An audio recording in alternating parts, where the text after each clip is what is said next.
Bismillahirrahmanirrahim. Assalamualaikum warahmatullahi wabarakatuh. Apa kabar ayahanda dan bunda hari ini? Semoga kita dalam keadaan sehat semua. Kali ini insya Allah kami akan berbagi informasi bagaimana mengurus akta kematian dari anggota keluarga kita dan perubahan kakak menjadi kakak baru. Untuk terkait dengan ini sangat sederhana. Kita tidak perlu harus ke kantor Dukcapil, akan tetapi kita melalui website. Website otomatis di setiap kabupaten kota, Dinas Kependudukan dan Pencatatan Sipil telah menyediakan fasilitas website yang juga dikoordinasikan oleh Direktorat Jenderal Administrasi Kependudukan Kementerian Dalam Negeri. Jadi ini tolong harus dipastikan kita berkunjung ke website. Jadi tidak perlu harus ke kantor Dinas Kependudukan Catatan Sipil. Yang kita butuhkan hanya laptop atau gadget yang memiliki pulsa atau paket internet. Kemudian segera kita berkunjung ke website Dukcapil, karena saya tinggal di Kota Tangerang Selatan yang memiliki Dinas Kependudukan dan Pencatatan Sipil yang inovatif. Jadi mereka sudah menyediakan rumah Dukcapil. Tinggal kita ketik rumah Dukcapil Kota Tangerang Selatan, itu langsung akan keluar link websitenya. Kemudian kita tinggal klik. Nah, di sana kita akan dipandu untuk mendownload file yang kita butuhkan atau mengisi form. Tetapi yang perlu harus diperhatikan, form isian itu atau pendaftaran itu dapat kita akses pada jam kerja. Itu dari jam 8 pagi sampai jam 12 untuk online-nya.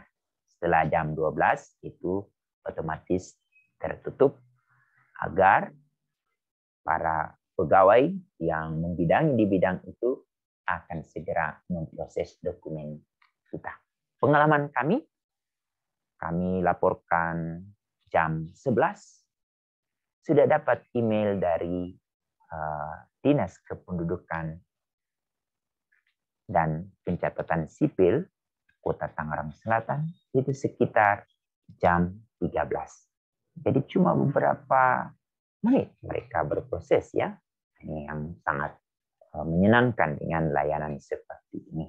Nah, apa yang harus kita persiapkan dan apa yang harus kita unduh di dalam hal mengurus akta kematian dan penggantian kakak baru? Pertama yang kita harus ambil yaitu formulir pelaporan pencatatan sipil di dalam wilayah NKRI. Yang ada nomornya yaitu F-2. Jadi form F-201.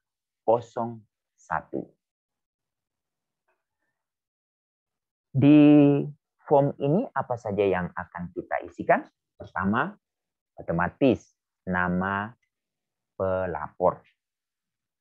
Kemudian nomor induk kependudukan, lalu nomor induk kartu keluarga, kemudian status kewarganegaraan. Itu yang pertama kita isi. Gampang kan? Kemudian yang kedua, data saksi. Data saksi ini disediakan 2. Saksi 1, siapa yang menjadi saksi 1, kita isikan namanya, nomor induk kependudukannya, lalu nomor induk kartu keluarga, kemudian status kewarganegaraan. Kemudian saksi kedua. Saksi kedua sama menuliskan nama, lalu nomor induk kependudukan, nomor induk KK, lalu kewarganegaraan. Nah, segera kan yang terkait dengan 3 informasi ini tadi otomatis memiliki KTP, KTP-nya langsung difoto. Jadi ada 3 KTP ya. Difoto, kalau kakak berbeda berarti tidak perlu kakaknya ya. Jadi itu. Kemudian data yang ketiga yang perlu kita informasikan terkait dengan data orang tua dari yang meninggal, yang mau kita urus akta kematiannya. Baik itu nama, kemudian kalau sudah meninggal kita tulis sudah meninggal karena datanya juga banyak yang harus kita siapkan ya. Nomor induk kakak, nomor induk kependudukan. Kalau sudah meninggal otomatis sudah tidak ada ya. Itu. Kemudian data keempat yang perlu kita informasikan yaitu data anak. Siapa anak dari almarhum yang telah meninggal yang akan kita urus akta kematiannya. Itu yang pertama ya. Kemudian kita mengisi form lanjutannya di halaman 2 dari yang form tadi, yaitu tentang data orang yang meninggal. Kita informasikan di situ adalah otomatis nomor induk kependudukan dari yang meninggal, kemudian nama, lalu umur, kemudian apa penyebab kematian, dan siapa yang memberikan keterangan tersebut. Nah, ini berarti dokumen yang perlu kita persiapkan terkait dengan hal ini adalah sertifikat medis penyebab kematian. Kalau meninggal di rumah sakit, berarti dikeluarkan oleh rumah sakit yang merawat dan mengurus almarhum selama sakit. Atau kalau sebab lain, berarti kita harus mendapatkan surat dari kepolisian. Atau kalau meninggal di rumah, itu harus mendapatkan surat dari keterangan dari RT RW. Ini yang perlu kita harus miliki dokumen tersebut. Kita langsung scan supaya kita akan download nanti. Itu yang form kedua yang harus kita isi dan dokumen pendukungnya. Lalu form ketiga, tidak ada lagi yang harus kita isi di form ketiga. Tinggal kita menuliskan atau menandatangani di bagian pelapor. Nanti ada di samping kiri dari dokumen itu harus ada yang mengetahuinya. Jadi tidak perlu, jadi dikosongkan saja.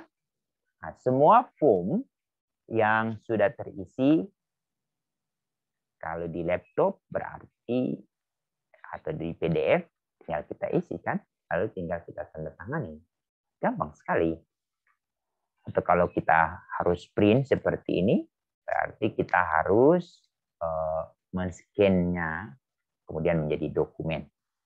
Itu untuk form F-201. Kita harus tahu ya, form kematian. Kemudian, form yang selanjutnya yang perlu kita isi adalah formulir pendaftaran peristiwa kependudukan. Yang ini terkait dengan nantinya pengurusan KK baru. Di sana nanti kita isi nama pemohon, lalu jangan lupa nomor induk kependudukan, nomor kartu keluarga, lalu nomor handphone yang mudah dihubungi, lalu alamat email. otomatis sudah punya emailnya kan? Ini juga menjadi penting. Kita tinggal pilih mana yang mau kita perbarui. Itu. Lalu yang terakhir, otomatis kita harus mengisi satu form lagi, surat pernyataan perubahan elemen data kependudukan. Bila sebelumnya di KK sebelumnya masih ada nama anggota keluarga yang meninggal, pada saat kita mau melakukan perubahan dokumen, itu sudah kita tidak tuliskan lagi. Karena tidak ada hal-hal yang perlu kita rubah, tinggal kita isi kembali lagi nama kepala keluarga, kemudian atau suami atau istri, kemudian anaknya atau mereka yang tinggal yang selama ini ada di kartu keluarga sebelumnya. Lalu jangan lupa kita bubuhkan meterai Rp10.000, lalu kita tanda tangani. Setelah dokumen itu selesai, kita scan. Akhirnya menjadi kumpulan dokumen elektronik. Apa yang harus kita lakukan? Kita segera mengisi form di antara jam 8 sampai jam 12. Waktu Indonesia, tergantung. Kalau kami di Tangerang Selatan berarti waktu Indonesia Barat. Kita segera isi informasi yang dibutuhkan. Lalu kemudian semua dokumen yang sudah berbentuk elektronik, kalau bisa kita buatkan nama file yang sesuai dengan dokumen yang bersangkutan, sehingga memudahkan pada saat kita mengupload dokumen tersebut pada form yang telah disediakan oleh Dinas Kependudukan dan Pencatatan Sipil. Kita upload, lalu kemudian karena ini kita terkait dengan elektronik, ada kode-kode yang perlu juga kita ketikkan. Ada itu di form. Lalu kemudian kita send. Dan yang menarik, setelah kita send, hanya setelah 1 jam operasi atau pendaftaran itu ditutup, 1 jam kemudian, email dari Dinas Kependudukan dan Catatan Sipil itu langsung mengirimkan akta kematian dari almarhum atau almarhumah yang kita urus. Lalu selang 1 hari kemudian terkirim KK terbaru oleh Dinas Kependudukan dan Pencatatan Sipil. Kita hanya diminta untuk memprint saja, dan itu sudah sah. Tidak perlu harus dikuatkan lagi dengan tanda tangan, karena sudah ada tanda tangan elektronik. Ini saja informasi yang bisa kami sampaikan. Semoga bermanfaat. Assalamualaikum warahmatullahi wabarakatuh.